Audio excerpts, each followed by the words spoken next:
সারা বছর আমরা রাজনীতির চর্চা করি এবং সেই রাজনীতির চর্চার মূল কেন্দ্রবিন্দু থাকে আমাদের পশ্চিমবঙ্গ।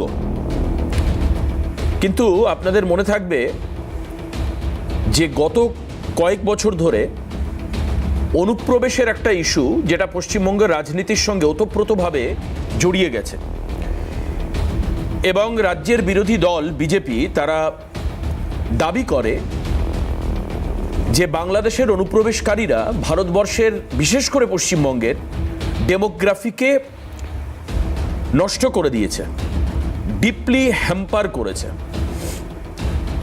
এখন আজকে আমি কেন বলছি এই কথাগুলো, তার কারণ হচ্ছে আজকে রাজ্য রাজনীতি থেকে একটু বেরিয়ে আমাদের পড়শি দেশ, প্রতিবেশী দেশ বাংলাদেশ সম্পর্কে কথা বলবো। কারণ আজকে বাংলাদেশের 'ত্রয়োদশতম জাতীয় সংসদ নির্বাচন ছিল এবং বাংলাদেশের নির্বাচনে এটাই প্যাটার্ন। এক হচ্ছে ব্যালটে ভোট হয়েছে এবং দুটি ব্যালটে ভোট হয়েছে। আজকে ভোট শেষের পরেই গণনা প্রক্রিয়া শুরু হয়ে যাবে একই সঙ্গে। প্রায় আগামী কালকের মধ্যে আমরা মোটামুটি ফলাফল জানতে পারবো। যেহেতু ব্যালট গণনা হবে সেই জন্য সময় সাপেক্ষ, ইভিএম গণনার মতো দ্রুত হবে না। কিন্তু এই বাংলাদেশ কেন এই আজকের অনুষ্ঠানে গুরুত্ব পেল সেটা খুব ছোট করে বলি। কারণ শেখ হাসিনার পতন এবং পলায়নের পর ভারতের সঙ্গে বাংলাদেশের সম্পর্কে আস্তে আস্তে আস্তে আস্তে একটা তলানিতে ঠেকেছে। যদিও বাণিজ্য চলছে, আমদানি রপ্তানির ক্ষেত্রে কিছু রেস্ট্রিকশন থাকলেও বাদবাকি অংশটুকু চলছে। বেশ কিছু জায়গায় রেস্ট্রিকশন ভারত করেছে, আর ভারত বিরোধী জিগির এবং স্লোগান বাংলাদেশের মাটিতে দাঁড়িয়ে বাংলাদেশিরা বারবার করে দিয়েছেন। এমনকি দিল্লি না ঢাকা, দিল্লি না ঢাকা এটা যখন কোনো নেতা মঞ্চে দাঁড়িয়ে বলেন তখন তো একটা ব্যাপক উন্মাদনা সাধারণ যারা উপস্থিত দর্শক থাকে তাদের মধ্যে দেখতে পাওয়া যায়। অর্থাৎ কোথাও যেন 1971 সালের সেই কৃতজ্ঞতা শেখ হাসিনা সরকার পর্যন্ত সেই থেমে গেছে।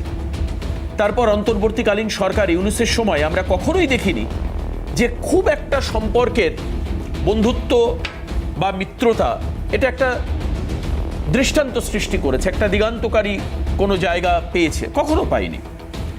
এমনকি বাংলাদেশকে দেখে নেব, বুঝে নেব এরকম আওয়াজ, স্লোগান এখানেরকার রাজনৈতিক দলরাও দিয়েছেন, অনেকে দিয়েছেন, এই জায়গা থেকে দিয়েছেন রাজনৈতিক দলের নেতারা। অনুপ্রবেশে বাংলাদেশকে তারা একেবারে সরাসরি বাংলাদেশকে অভিযোগ করেছেন, বাংলাদেশের দিকে বা বাংলাদেশিদের দিকে অভিযোগ করেছেন। সেই বাংলাদেশের আজকে নির্বাচনের পরে স্থিতাবস্থা ফিরবে কিনা,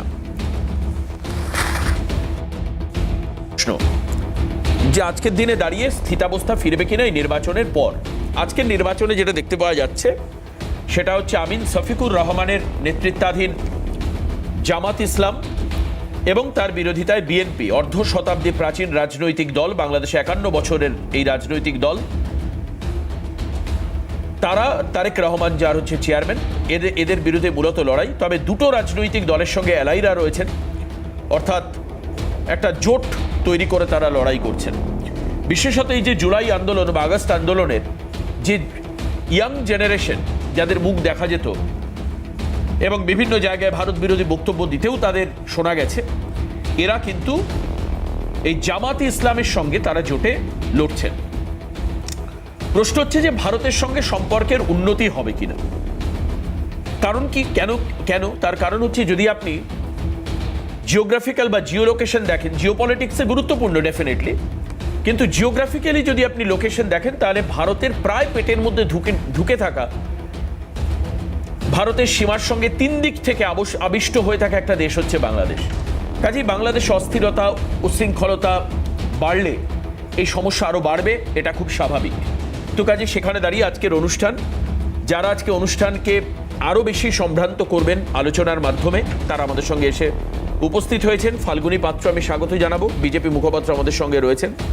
কেন্দ্রের শাসক দল, রাজ্যের বিরোধী দল, সেই দিক থেকে দেখতে হবে আজকে রাজ্য রাজনীতি নিয়ে যেহেতু আমরা আলোচনা করছি না। অনিক চট্টোপাধ্যায় যিনি আমাদের সঙ্গে রয়েছেন, আন্তর্জাতিক সম্পর্ক বিশেষজ্ঞ, বিশ্লেষক, স্বাগত জানাবো। আর কিছুক্ষণের মধ্যেই অনির্বাণ ব্যানার্জি, রাজ্যের শাসক দলের মুখপাত্র, আমাদের সঙ্গে আসবেন। আর বাংলাদেশ থেকে আমাদের সঙ্গে থাকবেন মোহাম্মদ শরীফুল ইসলাম স্বপন, বিএনপি নেতা এবং তিনি জাতীয়তাবাদী সাংস্কৃতিক সংস্থা ঢাকা উত্তরের প্রতিনিধি, আহ্বায়ক। এদের সবাইকে নিয়ে অনুষ্ঠান হবে। বাংলাদেশের গেস্ট আমাদের সঙ্গে যুক্ত হলে আমরা খুব স্বাভাবিকভাবেই আলোচনায় যেতে পারবো। তবে একদম প্রথম অনিকবাবুকে দিয়ে আজকে শুরু করি। অনিকবাবু, যে বাংলাদেশের যে নির্বাচন হচ্ছে, আপনার কাছে যাওয়ার আগে, আপনার বক্তব্য শোনার আগে আমি দ্রুত একবার শোনাবো ভারতের বিদেশ মন্ত্রকের তরফে রণধীর জয়সওয়াল 3 লাইনে খুব গুরুত্বপূর্ণ একটা জায়গা তিনি বলেছেন। কি বলেছেন একবার শোনাই, তারপর আমরা অনিকবাবু কি বলছেন শুনবো বিদেশ মন্ত্রকের তরফে রণধীর জয়সওয়াল কি বলছেন, শুনি। On your question, we have the election going on in Bangladesh. We should wait for the outcome of the elections to see as to what sort of mandate has come out, and thereafter we will look at issues that are there. On the election per se, you know what our position has been. We stand for a free, fair, inclusive and credible elections in Bangladesh. Yes, on your question, we have the election going on in Bangladesh. We should wait for the outcome of the elections to see as to what sort of mandate has come out, and thereafter we will look at issues that are there. On the election per se, you know what our position has been. We stand for a free, fair, inclusive and credible elections in Bangladesh. অনিকবাবু, যেটা এই বক্তব্যের খুব ছোট এবং গুরুত্বপূর্ণ, যে ভারত কিন্তু বাংলাদেশের যে নতুন রাজনৈতিক দল আসবে ক্ষমতায় তাদের মাইন্ডসেটটা বুঝতে চাইছেন, এবং তিনি বলছেন যে তারপর সমস্ত গুরুত্বপূর্ণ যা ইস্যু কনসার্নিং যে সমস্ত ইস্যুগুলো সেগুলো নিয়ে আলোচনায় যাবে। আপনারা কিভাবে দেখছেন, এবং বাংলাদেশ এই যে জিওপলিটিক্স বা জিওলোকেশনে কতটা গুরুত্বপূর্ণ ভারতের জন্য, এবং এই নির্বাচন, আজকের যে ত্রয়োদশ জাতীয় সংসদ নির্বাচন, এই নির্বাচনই বা কতটা গুরুত্বপূর্ণ? আমি বরঞ্চ আর এক ধাপ এগিয়ে অনেকদাকে একটা প্রশ্ন করি, যে আপনারা ঠিক কোন জায়গা থেকে স্টেবিলিটিটা এক্সপেক্ট করছেন? দেখুন, স্টেবিলিটি কিন্তু তখনই এক্সপেক্ট করা যাবে যদি কোনো দল একদম ক্লিয়ার মেজরিটি পায়। সেটা বিএনপি হতে পারে, সেটা জামাত হতে পারে। কে পাবে আমরা এখনই জানি না। কিন্তু যদি কোনো মিলিঝুলি সরকার হয়, যদি কোনো ত্রিশঙ্কু পার্লামেন্ট হয়, তাহলে কিন্তু স্টেবিলিটি অন্তত বাংলাদেশের থাকবে না। এবং বাংলাদেশের স্টেবিলিটি যদি না থাকে, তাহলে কিন্তু ভারতের সঙ্গে তার সম্পর্ক সেটাও কিন্তু খুব ভালো খাতে খুব সুন্দরভাবে এগোবে না। এখন প্রশ্ন হলো, অনেক জায়গায় যেটা অনুমান করা হচ্ছে যে বিএনপি এবং জামাতের মধ্যে তো একটা টক্কর চলছে। আগে এখন অবধি তাই, সমস্ত সমীক্ষায় বিএনপি এগিয়ে আছে, কিন্তু শেষ মুহূর্তে আবার জামাত একটা তার উত্থানও দেখা যাচ্ছে কিন্তু আজকের যা রিপোর্ট। এবং জামাত যেহেতু মৌলবাদী শক্তিগুলোকে প্রশ্রয় দেয়, বা জামাতের একটা এখন শোনা যাচ্ছে যে একটা যারা খুবই ইয়াং, তারাও জামাত বা এনসিপির দিকে কিছু কিছু আকৃষ্ট হচ্ছেন। ফলে স্টেবিলিটি কিন্তু তখন আসবে আমার মনে হয়, যদি বাংলাদেশে একটা গরিষ্ঠতা কোনো সরকার নিয়ে আসে, সংখ্যাগরিষ্ঠতা, তখনই কিন্তু স্টেবিলিটি আসবে। এবং আমাদের বিদেশ মন্ত্রক যেটা বলেছেন, ভারতের দিক থেকে সবসময় চেষ্টা থাকা উচিত যে বাংলাদেশে যে সরকারই গঠিত হোক না কেন, মনে রাখতে হবে সেটা নির্বাচিত সরকার। সেই নির্বাচিত সরকারের সাথে আমাদের একটা সুসম্পর্ক গড়ে তোলার চেষ্টা করতে হবে। এতদিন যে সরকার ছিল সেটা কিন্তু নির্বাচিত সরকার নয়, সেটা অন্তর্বর্তীকালীন সরকার, এবং তাদের বিভিন্ন রকম ভারত বিরোধী এজেন্ডা আমরা দেখেছি। ফলে সুসম্পর্ক হয়নি, সম্পর্ক তলানিতে ঠেকে গেছে। কিন্তু এখন একটা দুদেশের পক্ষেই একটা সুযোগ, একটা চান্স যে আবার করে সম্পর্কটাকে এগিয়ে নিয়ে যাওয়া। কিন্তু সেক্ষেত্রে স্টেবিলিটির কথা যেটা আপনি বললেন, সেই স্টেবিলিটি আমার মনে হয় যদি সংখ্যাগরিষ্ঠতা নিয়ে কোনো দল বা জোট, সেটা বিএনপি জোট হতে পারে, সেটা জামাত জোট হতে পারে, যদি আসে, তবে হয়তো স্টেবিলিটির দিকে আমরা এগোবো। বেশ, আপনি জামাতের উপরেও আপাতত ভরসা রাখছেন? ভরসা যদি তারা গণতান্ত্রিকভাবে জিতে ক্ষমতায় আসে। শেষ অবধি যা খবর পাচ্ছি, জামাতের পেছনেও একটা জনসমর্থন কিন্তু থাকছে। এখন কালকে কি হবে, বা আজ থেকেই যদি গণনা শুরু হয়, সেটা কালকে আমরা জানতে পারবো। এখনো বিএনপি এগিয়ে সমস্ত সমীক্ষা। বিএনপি এলে ভারতের সাথে সম্পর্ক হয়তো আর একটু ভালো হবে, কিন্তু জামাতও ভারতকে উপেক্ষা করতে পারবে না। পারবে। আপনি যে জিওগ্রাফির কথা বললেন, 3 দিকে ভারত, এই রকম একটা অবস্থায় ভারতকে সম্পূর্ণভাবে উপেক্ষা করে চলা কোনো বাংলাদেশের পক্ষে সম্ভব নয়, কোনো সরকারের পক্ষে বাংলাদেশ। একদম। আমি ফাল্গুনিদির কাছে যাব। ফাল্গুনিদি, সবসময় ভারত একটা অ্যাডভান্টেজ জায়গাতেই থাকবে, এ বিষয়ে কোনো সন্দেহ নেই। আমি আপনার থেকে শুধু এটা জিজ্ঞেস করব যে দল হিসাবে আপনারা যখন পশ্চিমবঙ্গে এক্সিস্ট করছেন এবং ভোটের লড়াইতে লড়তে যাবেন, তখন আপনাদের কাছে এই অনুপ্রবেশকারী ইস্যু একটা বড় ইস্যু। এটা একটা বড় ইস্যু যে এখান থেকে ক্রাইম করে বাংলাদেশে পালিয়ে যাওয়া বা বাংলাদেশ থেকে ক্রাইম করে এখানে চলে আসা। ফাল্গুনিদি, আপনি খুব ভালোভাবে জানেন আপনার দলের বিরোধী দলনেতা বা অন্যান্য নেতারা মুর্শিদাবাদ, মালদা, ওই যে সীমান্তবর্তী যে অংশ, এই জায়গায় বারবার গণ্ডগোলের জন্য আপনারা বাংলাদেশে অনুপ্রবেশকারীদের দায়ী করেছেন, কারণ আপনারা এটা বিশ্বাস করেন যে বিএসএফ থাকা সত্ত্বেও তারা অবাধে ঢুকছে এবং বেরিয়ে যাচ্ছে। বারবার করে আপনারা আর একটা সমস্যার কথা বলেন যে সীমান্তবর্তী এলাকায় অরক্ষিত সীমান্ত বর্ডার দেওয়া সম্ভব হয়নি, সব জায়গায় বেড়া দেওয়া সম্ভব হয়নি। এই অবস্থায় এই নির্বাচন কতটা প্রত্যাশার, নাকি একই অবস্থা থাকবে আগামী দিনে? দেখুন, বাংলাদেশের এই নির্বাচন নিয়ে কিছু প্রশ্ন আমাদের আছে। কিরকম? সেরকম হচ্ছে বিএনপির যে সিনিয়র লিডার, তাদের কিন্তু অনুপস্থিতি আচ্ছা, সেখানে সেইভাবে উপস্থিত ছিল না। আওয়ামী লীগ এতদিনের মতো একটা দল, সেই দলটিও নেই, সেটাও অনুপস্থিত। এবং এই প্রথম যে জামাতের মতো কোনো শক্তিশালী দল, মানে যারা আমরা সাধারণত জামাতকে আমরা নির্বাচনে তারা লড়ছে, অবশ্যই তারা স্বীকৃতি পেয়েছে, কিন্তু আমরা সেটাকে কতটা সহিষ্ণু বলবো না, মানে আপনি তাহলে ফাল্গুনিদির স্বীকৃতি পাওয়া নিয়েও প্রশ্ন তুলছেন। কারণ এবার কিন্তু গুরুত্বপূর্ণ আপনি যে কথাটা বললেন, আমি এই মুখবন্ধ বা অনিকবাবুর কাছ পর্যন্ত আমি তুলিনি, সেটা হচ্ছে আওয়ামী লীগ এবার নিবন্ধিতই হয়নি। নিবন্ধিত তারা রেজিস্টার্ড না, মানে রেজিস্ট্রেশনই পায়নি নির্বাচনে লড়াই করবার জন্য। এটার যে একটা কৌশল, আচ্ছা, হ্যাঁ, তো সেটা সেখানে দাঁড়িয়ে জামাতের নিবন্ধিত হওয়াটাও আপনি বলছেন একটা কনস্পিরেসি হতে পারে। নিশ্চয়ই। দেখুন, জামাত আজকে যেভাবে একদম প্রথম, তাদের কিন্তু আগে এই ভোটে লড়ার কোনো অভিজ্ঞতাও নেই। না না, তো সেই হিসাবে উঠে আসা এবং সুস্থ নির্বাচন হলো কিনা সেটাও কিন্তু একটা প্রশ্ন। একদম। আমরা এই ভোট দেখতে গিয়ে আমরা কিন্তু সেটাও আমরা দেখেছি। এবং আওয়ামী লীগের ভোট যে কোন দিকে যাবে, কারণ ওদের তো একটা ভোট রয়েছে, তারা তো এখানে অংশগ্রহণ করছে না। তো সেই ভোটটা তারা জামাতকে দেবে না বিএনপিকে দেবে, নাকি তারা ভোট দেবে না, নাকি তারা সেখান থেকে বিরত থাকবে, সেটা আমরা জানি না। তো সেটা একটা অবশ্যই এটা একটা বিষয়। মানে আজকে সকালবেলায় ফাল্গুনিদি আপনার কথাগুলো পুরোপুরি ছবির মতো লাগছে, কারণ আজ সকালে মানে প্রাক্তন প্রধানমন্ত্রী এবং মুজিবুর রহমানের আজকে যে দেশের বাড়ি টুঙ্গিপাড়া, সেখানে বহু মানুষ সকাল পর্যন্ত ভোট দিতে বেরোননি। মানে আমি আপনাকে আপ টু 12টার অবধি রেকর্ড বলছি, সেই পর্যন্ত বহু বুথ একেবারে শুনশান ফাঁকা। একদম। তারা কি করবেন, এটা একটা বড় এটা একটা বড় ব্যাপার। এবং এনসিপির মতো দল যারা হঠাৎ গড়ে উঠেছে, এদের মানে তাদের নির্বাচনের অভিজ্ঞতা নেই, কিন্তু যদিও তারা কোনোভাবে ধরুন এই যে এইরকম পরিস্থিতিতে, মানে আমরা এটা ভোট লুট দেখেছি, বুথ ক্যাপচার দেখছি, তো আমরা এপার বাংলায় যেটা দেখি ওপার বাংলা, মানে জয় বাংলা বলা হয়, তো এবারে জয় বাংলা হয়েছে স্বভাবতই। এপার বাংলার দৃশ্য ওপার বাংলায় দেখছি, ওখান থেকে প্রশিক্ষিত নিয়ে এখানে, আর এখান থেকে প্রশিক্ষণ নিয়ে ওখানে।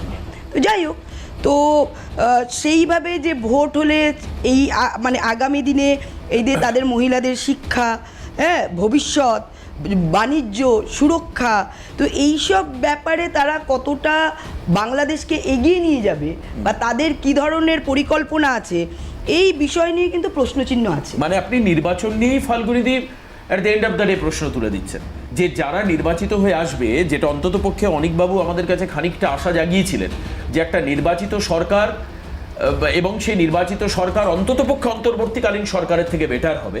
আপনি যেটা বলছেন যে নির্বাচিত সরকারও কতটা গণতান্ত্রিকভাবে নির্বাচিত সরকার, সেটা নিয়ে আপনার সংশয়? আমার বিষয় হচ্ছে যে দেখুন, এটা উঠছে এই কারণে, কারণ ব্যালট বাক্স চুরি থেকে, লুট থেকে, এগুলো আমরা দেখেছি, সেই জন্যই সেটা গণতান্ত্রিক প্রক্রিয়া কতটা হয়েছে সেটা নিয়ে সেই জন্য প্রশ্ন উঠছে।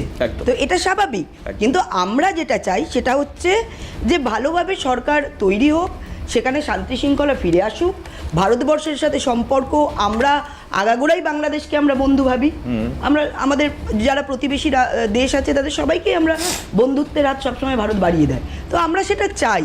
কিন্তু আমরা চাইলেই তো ফাল্গুনি, এখানে একটা টুইস্ট আছে, মানে খুব মজার বিষয়।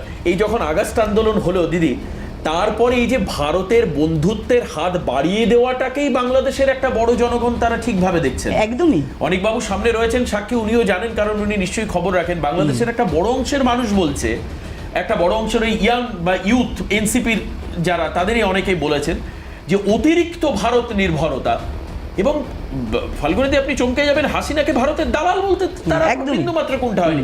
কাজে এখন যদি ভারত স্ট্রেটলি একটা ফ্রেন্ডশিপের, মানে একটা হ্যান্ডশেক তারা নিয়ে যায়, তাহলে সেটাও কতটা গ্রহণযোগ্য, মানে সেটা যদি গ্রহণযোগ্য হয়, তাহলে সেই দল হয়তো বাংলাদেশিদের কাছে, আমজনতার কাছে ব্রাত্য হয়ে যেতে পারে, হতে পারে।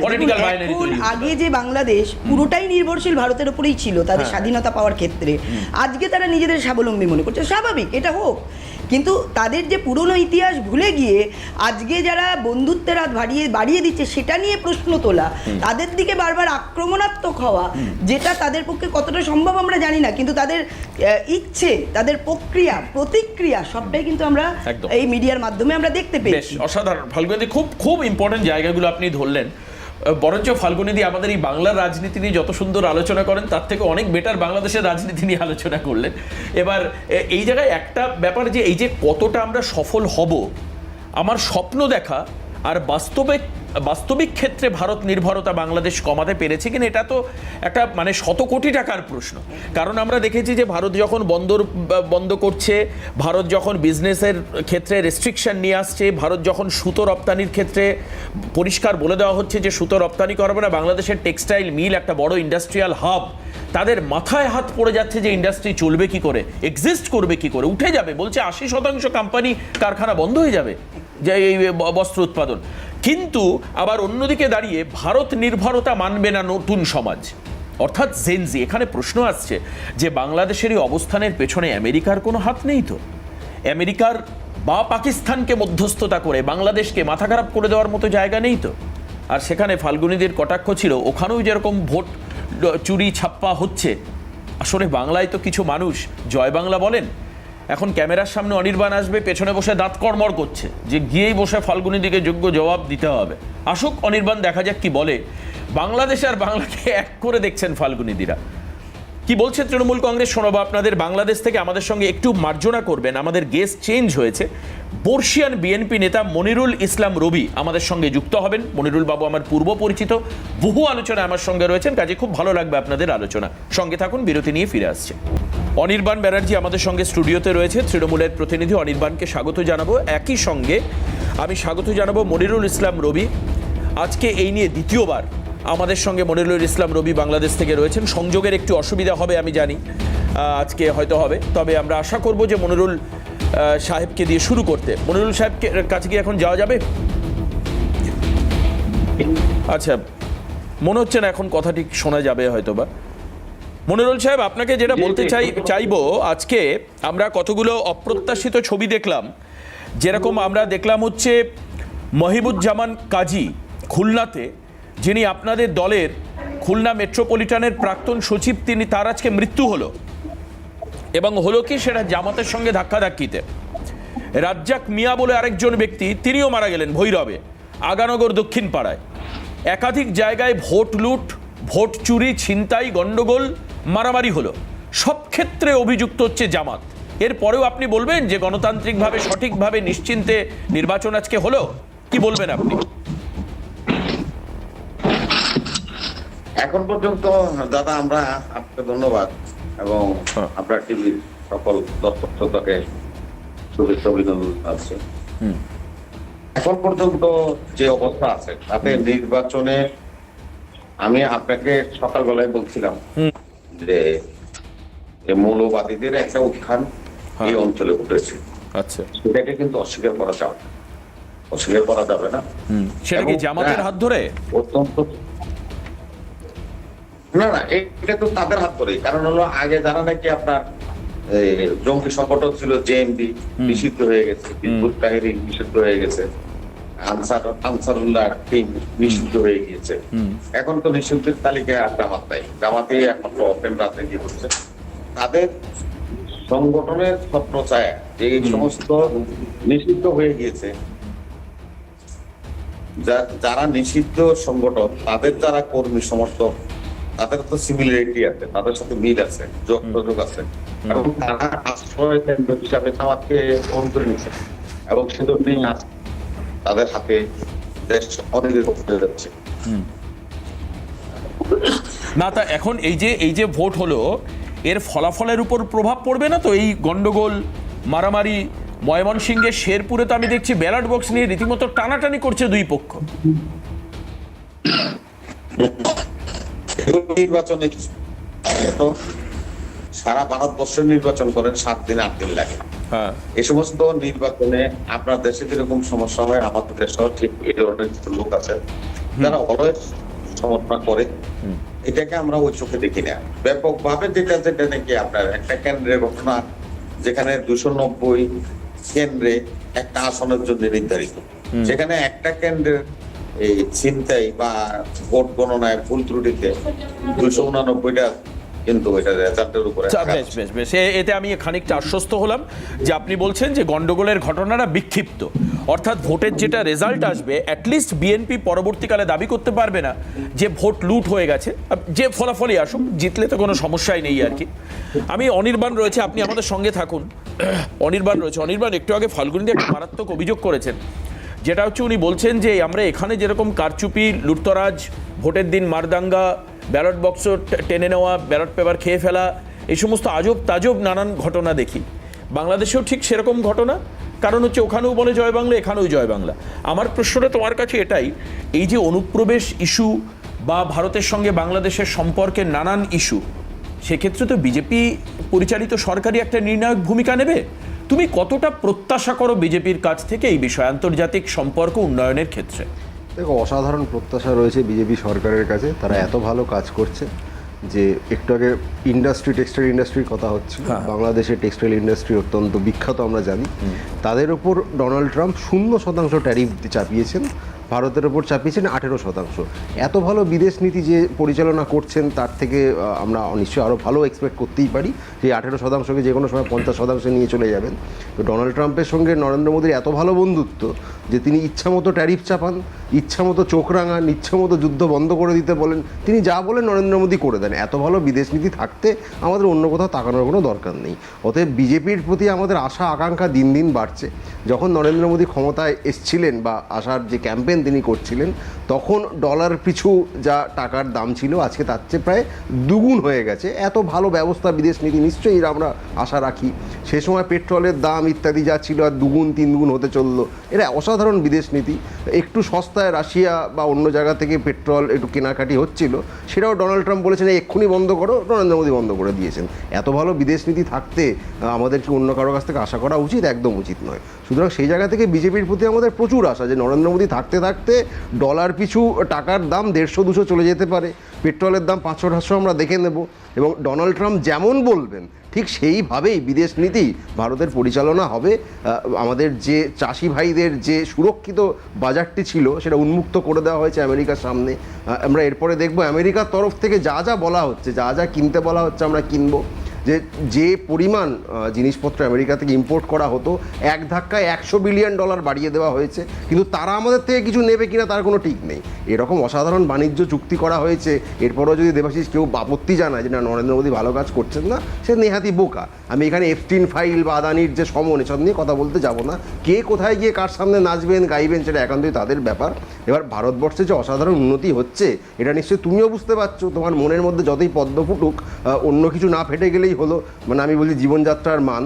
সেই জায়গা থেকেই বিদেশ নীতির যে ধাক্কা বলাটা হয়তো ভুল হচ্ছে, যে আরাম আদর আমরা পেতে চলেছি আগামী দিনে আমাদের অর্থনীতি যে জায়গায় পৌঁছাবে, তাতে এই জয় বাংলার মতো যে যুক্তিটা একটু আগে তুমি বলছিলে, এটাই আমাদের শুনতে হবে। কারণ জয় বাংলা বাংলাদেশে দেয়, এখানেও দেয়, এটা যারা বলেন তারা নেহাতি নির্বোধ বা মূর্খ, বললে মূর্খ নির্বোধদের অপমান করা হয়। কারণ এটা একটি নজরুল ইসলামের কবিতা বলেই আমরা জানতাম, এবং বাংলা ভাষার প্রতি কেউ যদি তার আবেগ প্রকাশ করেন তাতে বিজেপির যে গাত্রদাহ হবে তাতে অস্বাভাবিক কিচ্ছু নেই। যে কারণে বাঙালি যে বিজেপিকে বারবার রিজেক্ট করে এটার যথেষ্ট কারণ আছে, এটা নীতিন নবীন বোঝেন। তিনি কিন্তু এসে জয় বাংলা স্লোগান দিচ্ছেন, যদিও তার উচ্চারণটা আলাদা, জয় বাঙ্গাল বলছিলেন, ঠিক আছে, তবু বলেছিলেন। এবার এই বিষয়টা এই বঙ্গীয় বিজেপির কেউ বোঝেন না, কারণ তারা গোবলয়ের দালালি করতে ব্যস্ত। কারণ তারা মনে করেন যে বাংলাদেশ হয়ে যাচ্ছে বলে পশ্চিমবঙ্গটাকে গোবলয়ের পূর্ব প্রদেশ করে দেওয়াটা তাদের জন্য অনেক সুখকর হতে চলে, যেটা তারা হয়তো ভেবে থাকেন। কিন্তু আমরা যারা প্রকৃত বাংলার মানুষ, প্রকৃত বাঙালি, আমরা চাই বাংলা তার নিজস্বতা নিয়ে বেঁচে থাক। বাংলা আমার মাতৃভাষা, হাজারবার জয় বাংলা বলবো।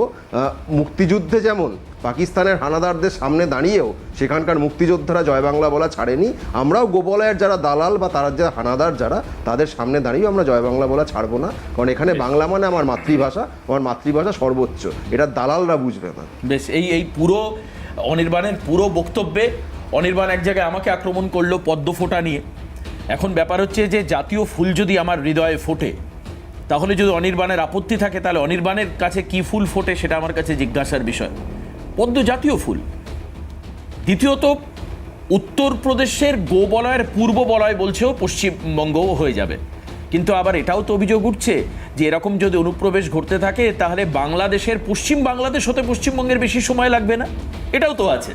তো এখন অনির্বাণের এই রাজ্যের অবস্থান খুব গুরুত্বপূর্ণ, কারণ এই রাজ্যের শাসক দলের বিরুদ্ধেই অভিযোগ যে তারা অনুপ্রবেশে মদত দেয়। তারা মুসলিম দিদি, আমি আসছি তোমার কাছে, আমি ডেফিনেটলি এরপরে তোমার কাছেই যাব, তুমি সবচেয়ে প্রাসঙ্গিক এই ক্ষেত্রে এখন বলার জায়গায়। কিন্তু আবার এটাও অভিযোগ আসে যে বাংলাদেশের জন্য দরজা খোলা, মাঝখানে একটা বর্ডার থাকতে পারে, কিন্তু বাংলাদেশ আর পশ্চিমবঙ্গ প্রায় একই, এরকম একটা ভাবধারা, এরকম একটা ভাবনা চিন্তা, সবাই বন্ধু, সবাই কাছের। এই ভাবনার জন্য বাংলাদেশের সমস্ত স্লিপার সেল, এমনকি মুজিব হত্যার মূল চক্রী শহর কলকাতায় দীর্ঘদিন ধরে থাকে, সেটা নিয়ে অনির্বাণের কোনো মানে আমি বলবো যে উৎকণ্ঠা বা বিড়ম্বনা নেই। কেন প্রচুর সীমান্তবর্তী এলাকায় মানুষের অনুপ্রবেশ ঘটছে, বা সে অনুপ্রবেশের তথ্য এক্ষুনি আমার কাছে চাইবে, আমি জানি যে কোথায় তথ্য বলো, কিন্তু তাহলে এই সীমান্তবর্তী এলাকায় যে প্রচুর মানুষ এর সংখ্যা বাড়ছে, এমনকি আমি শুধু মুর্শিদাবাদ বেলডাং ওই এলাকায় বলতে পারি 18 লক্ষ মানুষের নাম বাদ গেছে, যারা মুসলিম, হিন্দুরও বাদ গেছে বহু, 18 লক্ষ মানুষের নাম বাদ গেছে, যারা হয়তো বা এই ভারতীয় নন, হতে পারে কারণ নাম নেই তাদের। এখন এই জায়গায় দাঁড়িয়ে কিন্তু একটা জটিল অবস্থা। কি বলবে ফাল্গুনীদি, শুনবো ফাল্গুনীদির থেকে। আমাদের সঙ্গে অনিকবাবু রয়েছেন। সমস্ত রাজনৈতিক দলের আলোচনা শোনার পর ওনার কতটা প্রত্যাশা আরও নতুন দিগন্তে ছড়িয়ে পড়ল, নাকি এই যে আন্তর্জাতিক সম্পর্কের ক্ষেত্রে রাজনৈতিক দলগুলোর একে অন্যের বিরুদ্ধে দোষারোপটাই পরবর্তীকালে সম্পর্ক তৈরির ক্ষেত্রে একটা বাধা হয়ে দাঁড়ায়, এইদিকে আমাদের অবশ্যই আলোচনায় রাখতে হবে। একটা বিরতির পর আবার ফিরে আসছি, সঙ্গে থাকুন। ফাল্গুনীদি, তোমাদেরই অভিযোগ যে এই পশ্চিমবঙ্গ পশ্চিম বাংলাদেশ হতে বেশি দিন সময় লাগবে না, বারবার করে তোমরা বলেছ, বিভিন্ন স্তরের নেতারা বারবার করে বলেছেন। এখন ব্যাপার হচ্ছে অনির্বাণ কিছুক্ষণ আগে গোবলয়ের পূর্ব বলয় বলছে পশ্চিমবঙ্গ হয়ে যাবে, এবং অনেকগুলো অভিযোগ করলো। একটুখানি বলি, আমেরিকা শুল্ক চাপিয়েছে চীনের উপর 35%, বাংলাদেশের উপর 20%, ভিয়েতনামের উপর 20%, ইন্দোনেশিয়া 19%, ভারতে 18%। তো এইটাও জানতে হবে, এবং বারবার মোদিজি মাথা নত করেনি বলে 50% অব্দি চাপিয়েছিল, কিন্তু বাধ্য হয়েছে এটা কমাতে পরিস্থিতি অনুযায়ী। ভুল বোঝালে বা ভুল বললে হবে না। দ্বিতীয়ত, দেখুন ইনারা যেটা বলছেন গোবলয়, তাহলে দেখুন আজকে কি সুন্দর পশ্চিমবঙ্গে একদম কলকাতার বুকে দাঁড়িয়ে ওই গরুর মাংস খাওয়া যায়, কিন্তু পাশে কিন্তু ওই শুয়োরের মাংস রাখা যায় না। তো তফাৎটা কারা তৈরি করছে এবং কেন হচ্ছে? দ্বিতীয়, দেখুন ইমাম ভাতা দিতে হচ্ছে, অনেক প্রতিবাদ আন্দোলনের পরে তখন বললো সবাইকে দিতে হবে, মানে ইমাম ভাতা দিয়ে তাদেরকে আলাদাভাবে তোষণ করতে হবে। এটা কিন্তু অন্য কেউ বলে, অন্য কোনো জায়গায় হয়নি, এটা কিন্তু পশ্চিমবঙ্গেই হয়। দেখুন দাওয়াতে ইসলামের কথা কারা বলেছেন, এবং বলেছেন যারা হিন্দু হয়ে জন্মেছেন তারা দুর্ভাগা, এবং বলেছেন এই পশ্চিমবঙ্গের অর্ধেক মানুষ একদিন উর্দুতে কথা বলবে। তার মানে তিনি কি চাইছেন? এবং হুমায়ুন কবির যেটা বলেছিলেন যে 30% হিন্দুকে আমি ভাগীরথীর জলে ভাসিয়ে দেবো, তিনি বলছেন তখন মমতা ব্যানার্জি বলেছিলেন বলে আমি বলেছি, আমি জানি না, উনি কিন্তু ভুল স্বীকার করেছেন, উনি ভুল স্বীকার করেছে।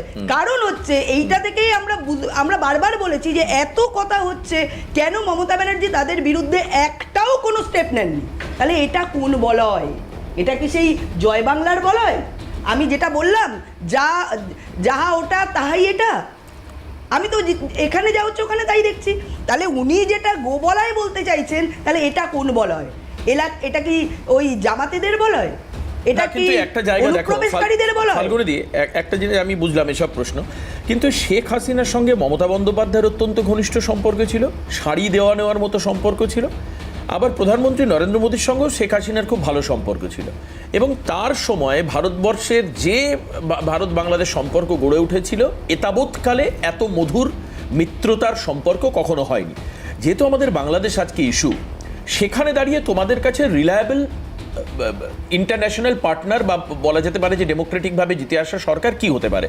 জামাত, এই যে একটু আগে মনিরুল ইসলাম রবি ছিলেন, উনি বলছেন যে একটা সাম্প্রদায়িক উনি বলছেন যে একটা মৌলবাদী শক্তি জেগে উঠছে। 12টার সময় আরেকজন বাংলাদেশের বিএনপি নেতার সঙ্গে আমার কথা হয়েছে, তিনি বলছে মৌলবাদী শব্দটা না বলে আপনি বলতে পারেন একটা উগ্র সাম্প্রদায়িক শক্তি জেগে উঠছে। আরেকজনের সঙ্গে আমার কথা হচ্ছিল, উনি বলছেন র্যাডিক্যালস ইসলাম মাথা ছাড়া দিচ্ছে। এই যে জায়গাগুলো, একে নিয়ন্ত্রণ করবার ক্ষেত্রে ভারত কি কোনো চাপ দেবে? আমি ফাল্গুনীদি তোমায় আরেক ধাপ এগিয়ে গিয়ে এটা প্রশ্ন করছি, বাংলাদেশে যারা সংখ্যালঘু তারা নিরাপত্তা পাবে? হিন্দুরা, দেখুন বাংলাদেশের হিন্দুদের তো কোনো নিরাপত্তা নেই।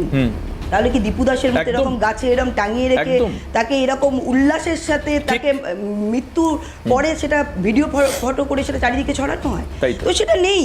কিন্তু যেটা বিষয় না, হচ্ছে, কিন্তু দায়িত্ব তো তোমার। একটা সর্বশক্তিমান দেশ ভারত হিসাবে তার বিদেশ নীতি, যেটা নিয়ে অনির্বাণ একের পর এক প্রশ্ন তুলল, বিদেশ নীতিতে এমন কি কোনো স্কোপ নেই? তোমরা তো হিন্দুত্বের জয় বা হিন্দু হিন্দু করে বা হিন্দুদের অস্তিত্ব রক্ষার লড়াই করছো, সেখানে দাঁড়িয়ে তোমার প্রতিবেশী দেশ যারা তোমার থেকে ধারে ভারে শক্তিতে অনেকটা কম, ডিপ্লোমেসিটা তাহলে কোথায়? অনির্বাণ যে প্রশ্ন উঠলো তাহলে আমাকে মেনে নিতে হবে সেটা। সেই ডিপ্লোমেসি কোথায় যে সেখানে ভারত রক্ত চোখ দেখিয়ে আঙুল তুলে বলতে পারে যে একটা হিন্দু যদি মারা হয় তাহলে কিন্তু মিলিটারি অ্যাপ্রোচ শুরু হয় বাংলায়? দেখুন সেটা কেন এটা তো হচ্ছে? অবশ্যই একটা, এটা শুধু মানে এটা একটা আন্তর্জাতিক ইস্যু অবশ্যই। ডেফিনেটলি। এবং দেখুন বাংলাদেশ নিয়ে যতবারই এখানে হিন্দুরা আক্রান্ত হয়েছে, আমরা কিন্তু এখান থেকে কোনো প্রতিবাদ শুনিনি। এটা খুব আশ্চর্যের সব থেকে বড় বিষয়।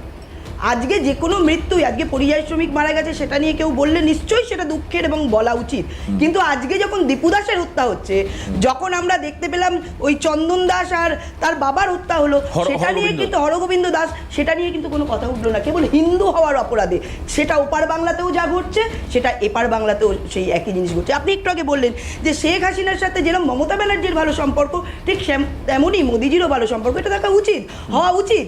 তাহলে যদি আমার তাদের সাথে দুই রাজ্য এবং দেশের ভালো সম্পর্ক থাকে, তাহলে হিন্দুদের প্রতি কেন এত মানে অবিচার হচ্ছে? যে আমরা যেখানে আমাদের দেশ বা আমরা যদি প্রতিবাদ করি, আমি ছেড়ে দিলাম, কারণ একই ভাষা একই রকম কথা আমরা বলি, এবং তারা হিন্দু হিসাবে আমরা কেন পশ্চিমবঙ্গে তার বিরুদ্ধে আমরা আন্দোলন করতে পারি না, সেটা তো আমি বুঝলাম যে পশ্চিমবঙ্গে কেন হিন্দুদের পাশে দাঁড়ানো। তুমি একটা কথা ভুলে গেছো হয়তো, আমি বলবো এটা বিজেপির পার্টি লাইনেই বারবার আলোচনা হয় যে আনন্দপুরে 27 জন মানুষ পুড়ে মারা গেল, তারা হিন্দু সম্প্রদায়, সেখানে কেন মুখ্যমন্ত্রী আসলেন? একদমই। হ্যাঁ, এটা একটা বড় প্রশ্ন। সব কিন্তু জায়গাতেই। কিন্তু কিন্তু এটা ঠিক যে মুর্শিদাবাদের সীমান্তবর্তী এলাকার মানুষ, যেখানে বাংলাদেশিরা নাকি সকালবেলায় চা খেয়ে এখানে ঘুরতে চলে আসেন, চাষাবাদ করে আবার ওই দেশে চলে যান, এরকম একটা কথা প্রচলিত রয়েছে।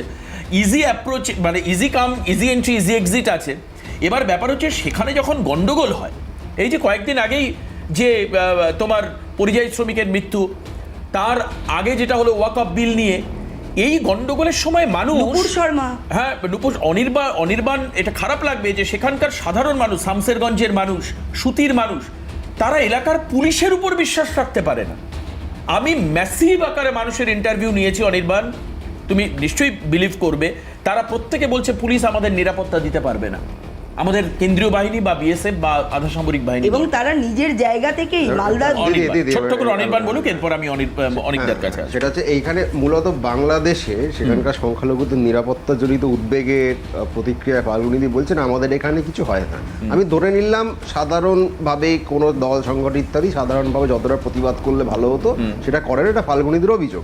আচ্ছা, আমাদের তো একটা ভারত সরকার বলে একটা বস্তু আছে, তাদের যে মাথা, তার ডোনাল্ড ট্রাম্পের কাছে সারেন্ডার করা বাদ দিয়ে তার তো আরও কিছু কাজও থাকার কথা ছিল।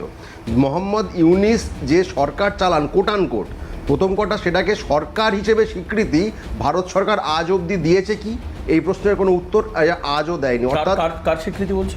ভারত সরকার কি মোহাম্মদ ইউনিসের নেতৃত্বাধীন যেটা চলছে সেটাকে সরকার হিসেবে স্বীকৃতি আজ অবধি দিয়েছে কি না? হ্যাঁ না না, অন্তর্বর্তী সরকার, হ্যাঁ সেটাকে স্বীকৃতি দিয়েছে কি না, দ্যাট ইজ আ কোয়েশ্চেন। তুমি যখন বাংলাদেশের বন্ধু রাষ্ট্র, অবশ্যই বন্ধু রাষ্ট্র, সরকারি স্তরে বলছো, সেখানে যারা চালাচ্ছে এই মুহূর্তে বা এই নির্বাচন অবধিও চালাচ্ছিল, তাদেরকে ভারত সরকার কি স্বীকৃতি দিয়েছে? এই প্রশ্নের কোনো উত্তর আমরা আজ অবধি পাইনি। এক, তারা কি শেখ হাসিনাকে এখনো সেখানকার দিয়ে আমি শেষ করে নিই, এখনো প্রধানমন্ত্রী মনে করেন? উত্তর আমরা পাইনি। এই প্রশ্ন করার কারণ হলো যে ভারত সরকারের তরফ থেকে তাদের যে দল বিজেপি, তারা হিন্দু নির্যাতন নিয়ে যত ভোকাল, ভারত সরকার ঠিক ততটাই নীরব। এখানে একটা জিনিস খেয়াল রাখতে হবে, ভারত সরকারের কাছে সেই ক্ষমতা, সেই স্কোপ, সেই সুযোগ রয়েছে বা অন্তত ছিল যে তারা সরাসরি বাংলাদেশের যে অন্তর্বর্তীকালীন সরকার স্বীকৃতি দিক বা না দিক তাদেরকেই চাপ সৃষ্টি করে যে আপনারা ইমিডিয়েট বন্ধ করুন। চিন্ময় প্রভু নিয়ে তোমার দেবাশিস খেয়াল থাকবে, আমরা বহু প্রোগ্রাম করেছি, তিনি আজ কোথায় রয়েছেন? তুমি নামটা অব্দি বিজেপির কোনো নেতার মুখে শুনেছো? শুভেন্দু অধিকারী কি বলেছিল, আমরা গিয়ে ছাড়িয়ে আনবো, মোদিজি চাপ দিয়ে ছাড়িয়ে আনবে, ছাড়াতে পেরেছে? এক চাপ দেওয়া তো দূরের কথা, একটা কথা বলেছে। এইখানে বিজেপির একমাত্র কাজ হলে উস্কানি দেওয়া। না আমি শেষ করতে দাও। সরকারে থাকলে যে দায়িত্ব পালন করতে হয় সেটা অন্তত বাংলাদেশের নিরিখে আমরা ইন্দিরা গান্ধীকে করতে দেখেছিলাম। রিচার্ড নিক্সন এখানে রণতরী পাঠিয়ে দিয়েছিলেন আমেরিকার, তিনি নতি স্বীকার করেননি। ডোনাল্ড ট্রাম্প স্রেফ বলেছেন সারেন্ডার, ইনি সারেন্ডার করে গেছেন। এইখানে তফাৎ আছে, শুধুমাত্র ফুলিয়ে ফাঁপিয়ে বিশ্বগুরু বলে কোনো লাভ নেই। এখানে হোয়াটসঅ্যাপ ইউনিভার্সিটির 20% 35% পড়ে দিলেন, ওখানকার টেক্সটাইল ইন্ডাস্ট্রির 0% ট্যারিফের কথা চলছে, ভালো করে খোঁজ নিয়ে দেখুন। বাংলাদেশে বাংলাদেশে যারা সরকার চালাচ্ছে তারা নির্বাচিত নয়, যারা সরকার চালাচ্ছে তারা নির্বাচিত নয়, তো তা সত্ত্বেও তারা ডোনাল্ড ট্রাম্পের সাথে যে নেগোশিয়েট করতে পারে, আমাদের নির্বাচিত সরকার আমাদেরকে বেচে দিয়েছে। তাদের এই ক্ষমতা নেই যে মোহাম্মদ ইউনূস সরকারকে বলা যে ওখানে এই ধরনের নির্যাতন হলে আমরা কড়া পদক্ষেপ করবো আন্তর্জাতিক মহলে। তুমি একটা অফিসিয়াল স্টেটমেন্ট দেখাতে পারবে না, শুধু ফাল্গুনীদের এখানে বসে উস্কানি দেবে, এই হচ্ছে না সেই হচ্ছে না। আপনাদের তো সরকার আছে, ইন্দিরা গান্ধীকে এসব কোনো কথা বলতে হয়নি, কংগ্রেসকে বলতে হয়নি। রিচার্ড নিক্সনের মুখের ওপর বলেছিল আপনার কথা আমরা মানবো না। সে সময় পূর্ব পাকিস্তানকে বাংলাদেশ হতে তিনি সাহায্য করেছিলেন, মুক্তিযোদ্ধাদের সাহায্য করেছিলেন। আর আজকেরা উস্কানি দেওয়া বাদ দিয়ে কোনো কাজ করতে পারে না। তৃণমূল বিজেপি তর্ক করে লাভ নেই, আমাদের দেশ যা পদক্ষেপ নেবে সেটা আমাদের কাছে অবশ্যই শিরোধার্য হবে। এবং আমরা দেখেছি অপারেশন সিন্দুরের পর আমেরিকার বিরুদ্ধে সংসদ ভবনে দাঁড়িয়ে যেভাবে প্রধানমন্ত্রী বলেছেন, আমার মনে পড়ে না যে এর আগে ভারতবর্ষের কোনো প্রধানমন্ত্রী, আমি সমস্ত রাজনৈতিক দলকে সম্মান জানিয়েই বলছি, কোনো প্রধানমন্ত্রী সংসদ ভবনে দাঁড়িয়ে আমেরিকার বিরোধিতা করতে পেরেছেন, আমেরিকাকে কার্যত ঘুরপথে মিথ্যাবাদী বলতে পেরেছেন সংসদ ভবনে দাঁড়িয়ে। আমি বলছি, যখন ডোনাল্ড ট্রাম্প এক্স হ্যান্ডেলে পোস্ট করলেন যে সিন্দুর থামিয়ে দেওয়ার ক্ষেত্রে আমাদের ভূমিকা আছে, 28 মিনিটের মাথায় এই বিদেশ মন্ত্রকের সচিব রণধীর জয়সওয়াল প্রেস মিট করে বলেছিলেন যেটা বলা হচ্ছে সর্বৈব মিথ্যা। কেউ, আমি জানি না অনির্বাণ, এক মিনিট, তুমি বলছো যে নরেন্দ্র মোদী, তুমি ডোনাল্ড ট্রাম্প নিজে আজ অবধি 80 বার বলেছেন যে আমি থামিয়েছি। নরেন্দ্র মোদী একটা উত্তর দিতে পারে না। অনেক বাবুর কাছে আসতে দাও। এবং এই যে বাংলাদেশকে কেন্দ্র করে বাংলাদেশকে ক্যাপচার করবে বলে এর আগে, ঠিক বলেছে একদম অনির্বাণ, যে এর আগে সামরিক ডিল কি করে একটা ইন্টারিম গভর্নমেন্ট করে ফেলতে পারে, একদম ঠিক। এবং আমেরিকা একটা ডুয়াল কনটেক্সটে চুক্তি, যেটা আমাদের কাছে খবর আছে, একদিকে ওরা জামাত ইসলামীর সঙ্গেও চুক্তি করেছে, আবার অন্যদিকে তারেক রহমানের দল বিএনপির সঙ্গেও চুক্তি করেছে। যার ফলে কি হবে, যে যেই সরকার আসুক না কেন আমেরিকার একটা মাইলেজ সেখানে পাবে। সেখানে সেন্ট মার্টিন দ্বীপ হতে পারে, সামরিক মহড়া হতে পারে, বাংলাদেশের মাটিতে যদি আজকে আমেরিকান সৈন্য চলে হেঁটে, সেটা তো অবাক হওয়ার কিছু নেই। তা সেটাই কি ভারতে চায় অনির্বাণ? আমার প্রশ্ন হচ্ছে সেখানে সেটা কি ভারতে চায়? বাংলাদেশকে আমেরিকা কি প্রিভিলেজ দিচ্ছে? আর অনির্বাণ বলছে টেক্সটাইল ইন্ডাস্ট্রি, বাংলাদেশে যে টেক্সটাইলের জন্য যে তুলো কাটান তৈরি হয় গুজরাট থেকে যা 80%, বাংলাদেশের প্রোডাকশনের 20%। অনির্বাণকে বলছি একটু খুলে দেখে নিতে যদি ওর কাছে না থাকে, মাত্র 20% বাংলাদেশের সুতোতে বাংলাদেশের টেক্সটাইল মিল বন্ধ হয়ে যাবে। মনিরুল সাহেব রয়েছেন, মনিরুল সাহেবকে আমি জিজ্ঞেস করবো, আমি অনেক বাবুর কাছে আছি একটা বিরতির পর, যে এখন এই মুহূর্তে এই যে ভারতবর্ষের যে কিছু কিছু ক্ষেত্রে বিদেশ নীতির ক্ষেত্রে অনির্বাণ প্রশ্ন তুলল, একদম যৌক্তিক প্রশ্ন, যে কেন বাংলাদেশে হিন্দু নিপীড়ন নিয়ে ভারত আরও কড়া পদক্ষেপ নিচ্ছে না। ডেফিনেটলি সেখানে বিক্রম মিস্ত্রি গেছেন, কথা বলেছেন, এগুলো বাস্তব। ভারতের বিদেশ মন্ত্রক থেকে রিপ্রেজেন্টেটিভ গেছে, বাস্তব। আগস্টের আন্দোলনের সময় গেছে, তারপর অনেকটা শান্ত হয়েছে বাংলাদেশ, বাস্তব। কিন্তু একটা আউটকাম অল ওভার একটা এক্সপোজার দেখা যাচ্ছে না কেন? একটা বিরতির পরে সে জানবো অনিক চট্টোপাধ্যায়ের থেকে, সঙ্গে থাকবেন। বাবু, যদি আমি একটু স্ট্যাটিস্টিক্স মানে ওইভাবে আপনার কাছ থেকে প্রত্যাশা করি যে ভারতের বর্তমান বিদেশ নীতি এবং অতীত সময় ভারতের অবস্থান, যেটা আমরা তো অনেক সময় স্মৃতি বিস্তৃত হয়ে ভুলে যাই পুরনো কথা, আপনাদের অবজারভেশনে থাকে যেহেতু আপনারা চর্চার মধ্যে থাকেন, আমাকে একটু জানান যে এই যে বারবার করে বর্তমান সরকারের বা প্রধানমন্ত্রীর বিদেশ নীতি বা বিদেশ দপ্তর বিদেশ নীতি নিয়ে প্রশ্ন তুলছে, ঠিক কতটা যৌক্তিক? দেখুন, যে কোনো দেশে, যে কোনো রাষ্ট্রে বিরোধী দল যারা থাকবেন তারা সরকারকে সমালোচনা করবেন, অভ্যন্তরীণ নীতি, বিদেশ নীতি সব ক্ষেত্রেই সমালোচনা করবেন, এটা তাদের গণতান্ত্রিক অধিকার। সেই অধিকারের মধ্যে বিরোধী দল সমালোচনা করবে। আমরা দেখেছি সব দেশেই সেটা হয়, সেটা আমাদের দেশে হয়, ব্রিটেনে হয়, আমেরিকায় হয়, এমনকি পাকিস্তানের মতো দেশেও হয় সর্বোচ্চ। ডেমোক্রেসি। হ্যাঁ, এটা একটা গণতন্ত্রের মূল ভিত্তি। এবার ভারত কতটা চাপ দেবে, দুটো দেশ আমাদের যেটা আমরা ভাবি সব সময় যেটা সার্বভৌমত্বের ব্যাপার আছে, দুটি সার্বভৌম দেশ এবং কতটা চাপ দিতে পেরেছে সেটা পার্লামেন্টারি রিপোর্টস বা মিনিস্ট্রি অফ যেমনকি আমেরিকার কিছু ইস্যুতেও কিন্তু অনির্বাণ বললো, আমি শুধু বাংলাদেশ নয়, আমেরিকার ইস্যুতেও অনির্বাণ যে আমেরিকান ডিপ স্টেট কিন্তু এইখানে খুব অ্যাক্টিভ, যেটা হাসিনা নিজেই বলে গেছিলেন সেন্ট মার্টিন নিয়ে। একদম একদম এই কথাটা আমাদের মাথায় রাখতে হবে সবাইকেই, যে ডিপ স্টেট খুব অ্যাক্টিভ, তাদের অনেক ইন্টারেস্ট আছে এবং তারা বাংলাদেশে যদি ঢুকতে পারে, প্রথম কথা বাংলাদেশেরও বাজার এখন বেশ বড়, সেই বাজার ছাড়াও তারা এই দক্ষিণ এশিয়াকে রাজনৈতিকভাবে নিয়ন্ত্রণ করতে পারবে, সেইটা কিন্তু আমেরিকা এবং লোকেশনটাও খুব লিউক্রেটিভ আপনি বলছেন, যদি সেন্ট মার্টিন দখল করতে পারে অনেকদিন ধরে, একদম একদম সেইটা তারা চালিয়ে যাবে, সেটা যে সরকারই থাকুক, মানে বাংলাদেশে যে সরকারই আসুক, তারা এই প্রচেষ্টা চালিয়ে যাবে। আমেরিকান ডিপ স্টেট কিন্তু এই অঞ্চলে খুব অ্যাক্টিভ, এ ব্যাপারে কোনো সন্দেহ নেই। বেশ, আর এই যে আমেরিকার যে ট্যারিফ বসানো বা সেখানে এই যে অনির্বাণ বলছে পুরো মাথা নত করে মেনে নেওয়া, আমি তো জানতাম যে এই ট্যাক্সের ট্যারিফ কমেছে, কিন্তু অনির্বাণ বলছে যে 18%, এটাও অনির্বাণের কাছে হ্যাঁ মানে অনেক বেশি ছিল, কিছু কিছু ক্ষেত্রে 100%-এর অ্যাপ্রোচও তো এসেছিল পরিষ্কার, যে 100% প্রথমে হুমকি দিয়ে বললো 50 করে দেবো, কিন্তু এবার ভয় পেয়ে যে জবু ঢুকু ওখান থেকে নামি বলেই তো দেখো কমিয়ে দিলাম, মানে ছিল 3% থেকে 50 করে 18 নিয়ে এসছে, তারপরে বলেছে রাশিয়া থেকে পেট্রোল কিনবে না, আমি আরেকবার কোনো জায়গা থেকে তেল কিনবে না। আমি একটু মনিরুল সাহেবের কাছে যাই জাস্ট শেষের আগে। মনিরুল সাহেব, যদি আমি ধরে নিচ্ছি হাইপোথেটিক্যালি যে আগামীকালকে নির্বাচনের পরে আপাতভাবে এগিয়ে থাকা অর্ধ শতাব্দী প্রাচীন একটি রাজনৈতিক দল, তারা বাংলাদেশের গণতান্ত্রিক সার্বভৌমভাবে তারা ক্ষমতায় আসলো, এরপর আপনাদের দিক থেকে ভারত সম্পর্কে অ্যাপ্রোচ কি থাকবে?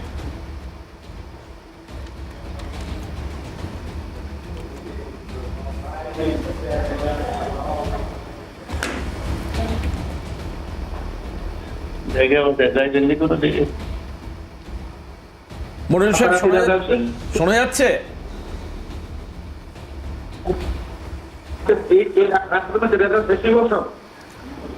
মনিরুল সাহেব শোনা যাচ্ছে?